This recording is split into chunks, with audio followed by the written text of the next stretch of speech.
Jai Shri Ram. I'm so happy that I'm getting a chance to keep my views in front of all the Ram Bhakts on this very auspicious, very joyous, much awaited, and what can I say, extremely emotional and historic moment for all Sanatan Dharmis. Prabhu Sri Ramchandra Ji is back in Ayodhya after a lengthy, arduous, painful and bloody battle of 550 years. And you would have heard this in several forums, and I'm going to repeat it. Ram Mandir movement was never a political movement. It was always a people's movement. These were ordinary people, living in and around Ayodhya, like you and me, who initiated this movement and kept it going not for 5, not for 10, not for 50, not for 100, 550 years. 550 years of continuous presence and worship at the place where the temple once stood, because the temple was destroyed. Okay, still Hindu devotees would regularly go to that place where the temple once stood. They committed that site to their civilizational memory. They made a promise to Ram Lalla, who was no longer there. They made a promise to Ram Lalla, we will bring you back. And they used to offer their prayers to the Apratyaksha Devata because Ram Lalla was no longer there. So this temple is a tribute to those people. When I say ordinary, I don't mean in character or determination. What I mean is they were ordinary people in the sense they had normal problems like us, like raising a family, earning a livelihood, taking care of the aged, financial crisis, health crisis. They did not have any muscle power or street power or any political clout or any financial resources, but they kept at it and they pulled it off. Can you believe it? What would you call this? Resilience or courage to stand up against injustice, or self-respect, or maybe pure Ram Bhakti or Ram Prem, right? So you see, when the invaders first came to the north of India, they were stunned by the beauty of temples there. And this is not written by any RSS Karyakarta or any Hindutvavadi. This is written by the historians of these barbaric mongrels. For example, when they reached the gates of Mathura, these mongrels saw this magnificent temple and their jaws dropped. Do you want to hear what they wrote in their history book about Mathura temple? They said, this cannot be the work of humans. It must have surely been built by gods themselves. Can you, in your mind's eye, imagine how beautiful that temple would have been? Are you proud that your ancestors built such masterpieces so many years ago, so many centuries ago? But coming back to these Arabic mongrels, these people had come to loot. They didn't come here to rule us. Rule or Rajya is separate from looting. You have to understand that. There is a very clear distinction between these two things. That's why I always hate when people say British rule, Mughal rule. They did not come here to rule. Take that thing out of your mind. Ruling or being a Raja means you protect your subjects. Like how a mother or father care for their children, they will protect them from outside threats, but within family they will provide them with an environment conducive for the child's growth. Same way a king's role it was to protect the subjects from external aggression and internally to maintain law and order and peace, so that every subject is able to achieve his full potential without fear and without favor. That was the role of a king. These people did not come here to rule. They came here to loot. So they did exactly that. When they reached the temples, they saw the beauty of the temples, and then they looted the temple through and through of its gold, rubies, diamonds, fineries, jewels. Once they had done that, they did something which only a person suffering from inferiority complex would do. When a person knows that he is mediocre, he is inefficient, he is inept, what would he do? He would destroy something magnificent built by you, isn't it? So, exactly that they did.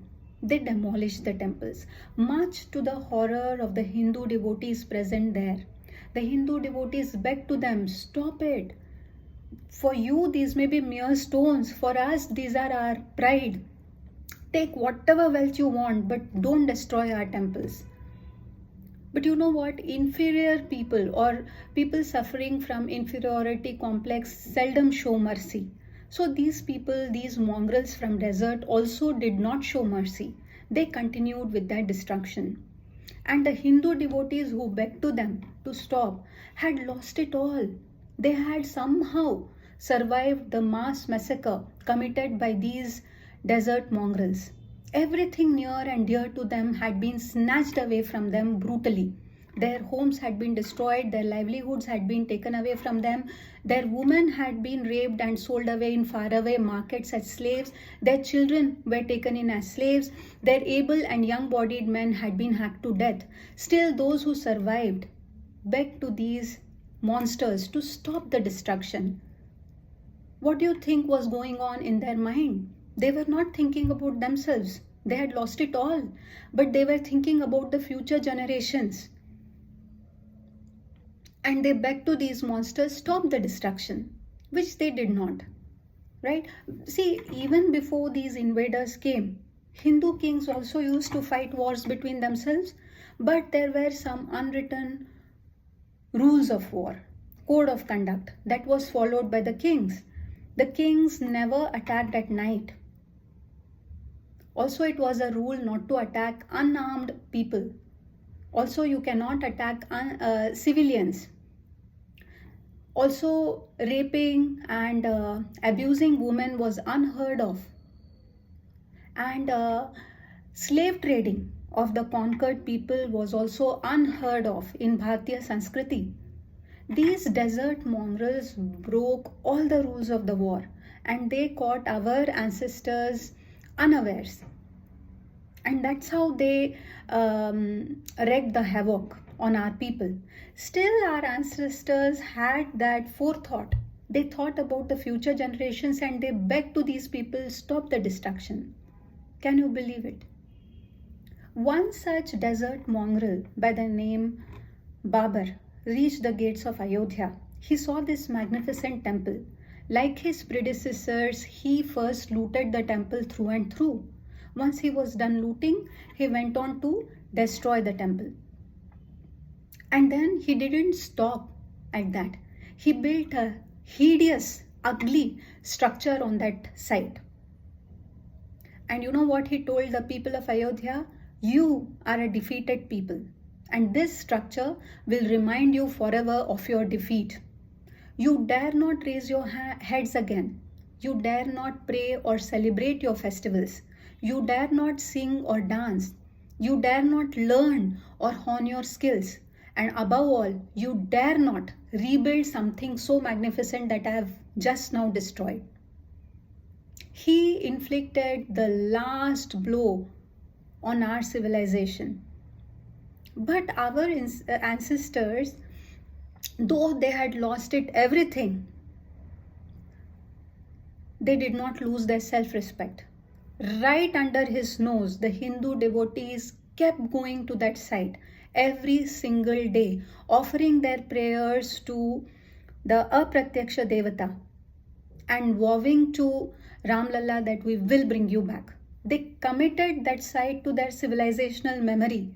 On every document relating to the piece of land where the temple stands today, it's mentioned as Janmasthan, all thanks to our ancestors who refused to be broken, Babar could do anything with their belongings, with their body, but he couldn't break their spirit.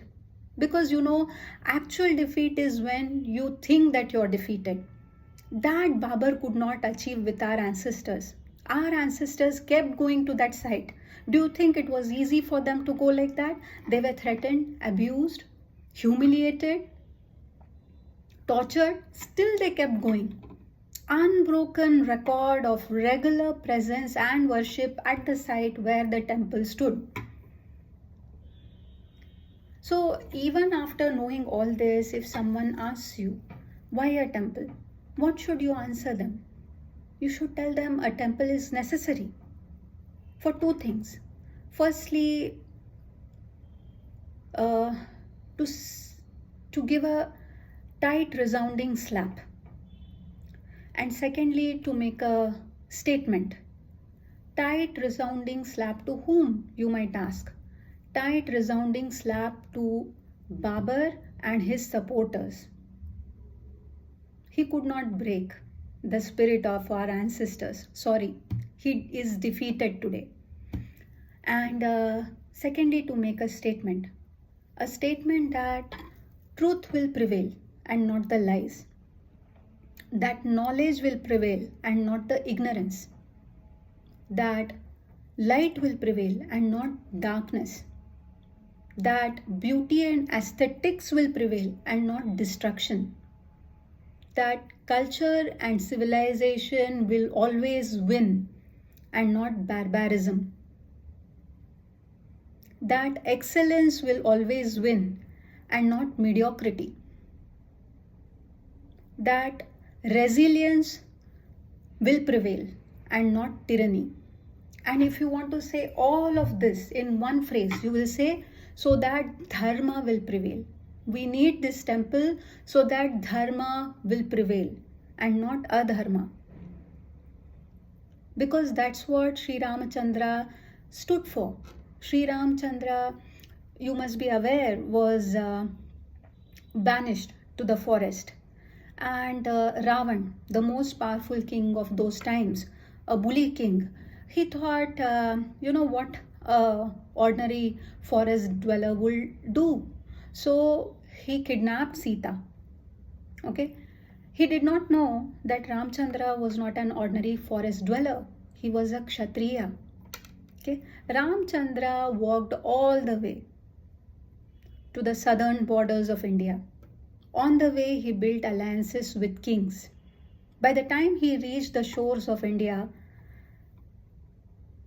he had a huge army behind him. What do you call this? Statesmanship or diplomacy.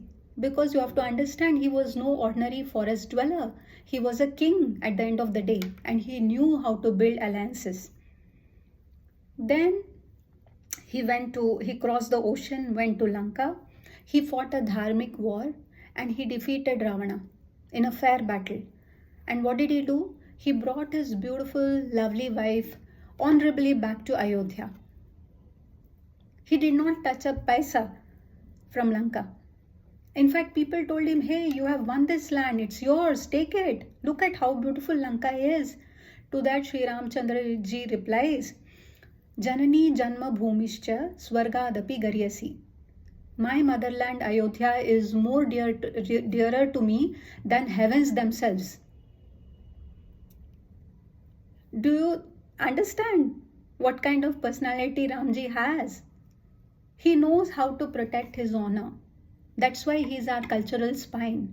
He time and again tells us, protect what is yours. But at the same time, he doesn't covet what belongs to others. That's why he's our moral compass. He tells us, don't be greedy for something that belongs to others. Value and respect what is yours. Okay, if Ramchandra was like this, his wife was no less. Sita Devi was a true blue Kshatrani. You think forest life is for weak-hearted? No. Forest life is fraught with dangers, with uncertainties. But here is this lovely, delicate-looking queen who follows her husband and her brother-in-law into the forest. She doesn't complain even once.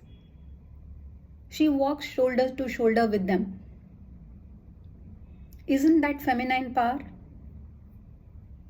Then, when she is captured by Ravana and kept in captivity, she undergoes immense mental torture, but she refuses to break down. Have you heard of any war memoirs?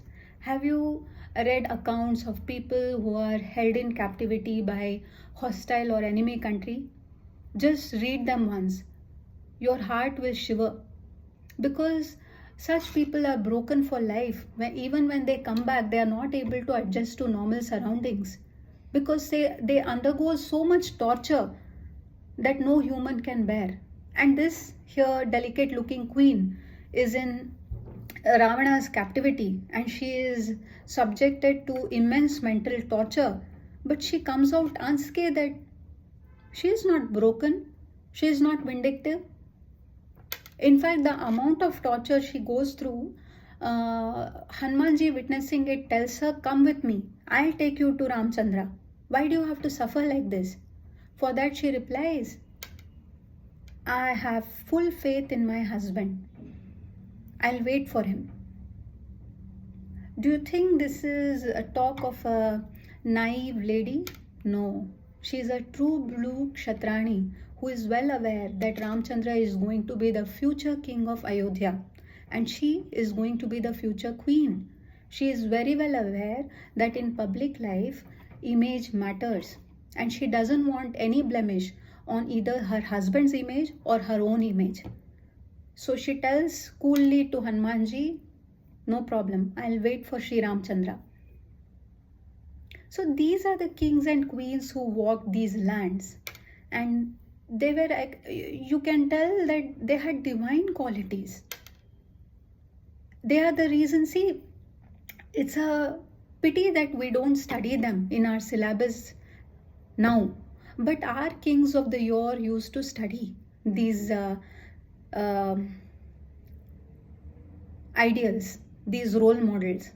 Sita, Rama, Krishna, these were all part of our syllabus of our kings. That's why I always feel, even when Bharat becomes or regains its superpower status, Bharat will never think of subjugating or enslaving some other civilization. I'm so sure about it, because our ideal is Sri Rama. Sri Rama tells us, protect what is yours, but at the same time, he tells us not to be greedy. When you study a king like that, or when you worship a king like that as your role model, the thought of enslaving or subjugating somebody won't come to you. So this temple, as I told you, we need to teach our future generation that this temple is needed. First of all, a destructive, violent, uncivilized, uncouth scoundrel can never win. He did not succeed in breaking the spirit of our ancestors, and that's it. So this temple is a big slap to Babur and all his supporters. And secondly, this temple is also a statement that truth will prevail, that dharma will prevail. So lots of congratulations to all the Rambhaks. Jai Shri Ram.